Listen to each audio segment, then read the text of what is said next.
Is every oscillatory motion simple harmonic motion. Question में पूछा गया है कि क्या ये जरूरी है कि हर तरह का ऑसिलेटरी मोशन सिंपल हार्मोनिक होगा।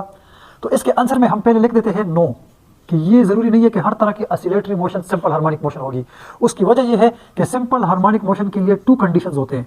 अगर वो कंडीशन कहीं पर भी सेटिस्फाइड है तो हम बोलेंगे ये सिंपल हार्मोनिक मोशन है, और अगर वो कंडीशन सेटिस्फाइड नहीं होते तो हम कहेंगे कि ये सिंपल हार्मोनिक मोशन नहीं है। पहली कंडीशन उसके लिए ये है कि एक्सेलरेशन का डिस्प्लेसमेंट के साथ डायरेक्ट रिलेशन होना चाहिए, और हमेशा हमेशा एक्सेलरेशन की डायरेक्शन मीन पोजीशन की तरफ होनी चाहिए। और दूसरा कंडीशन हमारे पास है F restoring is directly minus x, के रिस्टोरिंग फोर्स भी हमेशा हमेशा डायरेक्टली प्रोपोर्शनल होना चाहिए डिस्प्लेसमेंट के, और रिस्टोरिंग फोर्स की डायरेक्शन भी टुवर्ड मीन पोजीशन होनी चाहिए।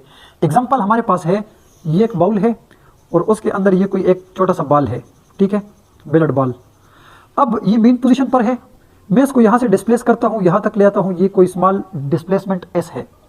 तो यहाँ पर यहाँ से जब मैं इसको रिलीज करूँगा तो ये रिस्टोरिंग फोर्स के साथ ये बैकवर्ड आना चाहिए इस तरफ, ये ठीक है। अब डिस्प्लेसमेंट को आप इस तरफ इंक्रीज कर रहे हो, लेकिन रिस्टोरिंग फोर्स की डायरेक्शन अपोजिट होती है, इसीलिए यहाँ पे डिस्प्लेसमेंट के साथ नेगेटिव में आएगा।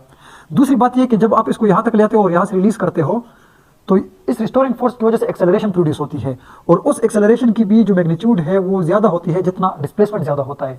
मतलब यहाँ पर भी एक्सेलरेशन और डिस्प्लेसमेंट का डायरेक्ट रिलेशन है, जो कि रिस्टोरिंग फोर्स और डिस्प्लेसमेंट का भी है, ठीक है। तो मैं कहूँगा कि अगर ये 2 कंडीशन सेटिस्फाइड है तो हम कहेंगे कि ये सिंपल हार्मोनिक मोशन है, और अगर ये सेटिस्फाइड नहीं है तो ये मोशन जो होगी ये सिंपल हार्मोनिक मोशन नहीं होगी। जिस तरह ये एग्जाम्पल मैंने आपको दिया है सन एंड अर्थ का, तो अर्थ रिवॉल्व अराउंड द सन, लेकिन ये सिंपल हार्मोनिक मोशन नहीं है, क्योंकि इसमें रिस्टोरिंग फोर्स और डिस्प्लेसमेंट का डायरेक्ट रिलेशन नहीं है।